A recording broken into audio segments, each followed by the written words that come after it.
ചവറ തെക്കുംഭാഗം പനിക്കറ്റോടിൽ ദേവി ക്ഷേത്രത്തിൽ തിരുവാഭരണ ഘോഷയാത്ര നടത്തി. ആനന്ദവല്ലീശ്വരം ക്ഷേത്രത്തിൽ നിന്നുമാണ് ഘോഷയാത്ര ആരംഭിച്ചത്. ക്ഷേത്രത്തിൽ നടന്ന പൊങ്കാലയിൽ നിരവധി ഭക്തർ പങ്കെടുത്തു. തെക്കുംഭാഗം പനക്കറ്റോടിൽ ദേവി ക്ഷേത്രത്തിലെ താലപ്പൊലി ഉത്സവത്തിന് മുന്നോടിയായാണ് തിരുവാഭരണ ഘോഷയാത്ര നടന്നത്.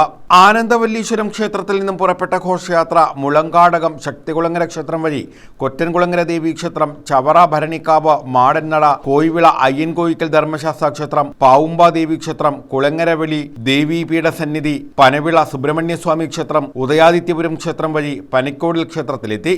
തുടർന്ന് തിരുവാഭരണം ചാർത്തി ദീപാരാധന നടന്നു. ഉപദേശക സമിതി president T Rajendran Pillai, secretary R Rajesh, publicity convener R Suresh Kumar എന്നിവർ നേതൃത്വം നൽകി. ക്ഷേത്രത്തിൽ ഞായറാഴ്ച രാവിലെ പൊങ്കാല നടന്നു. നൂറുകണക്കിന് പേരാണ് പൊങ്കാലയിൽ പങ്കെടുത്തത്. പോലീസ്, അഗ്നിരക്ഷാസേന തുടങ്ങി വിവിധ വകുപ്പുകൾ പൊങ്കാലയുടെ ഭാഗമായി ക്ഷേത്രാങ്കണത്തിലുണ്ടായിരുന്നു. ശക്തമായ സുരക്ഷ ഒരുക്കിയിരുന്നു. ക്ഷേത്ര ഭരണസമിതിയുടെ നേതൃത്വത്തിൽ ആവശ്യമായ മുഴുവൻ ക്രമീകരണങ്ങളും സജ്ജീകരിച്ചു.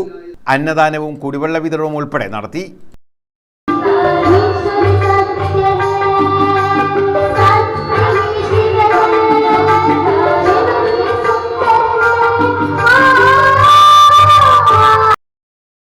News bureau, Chavara.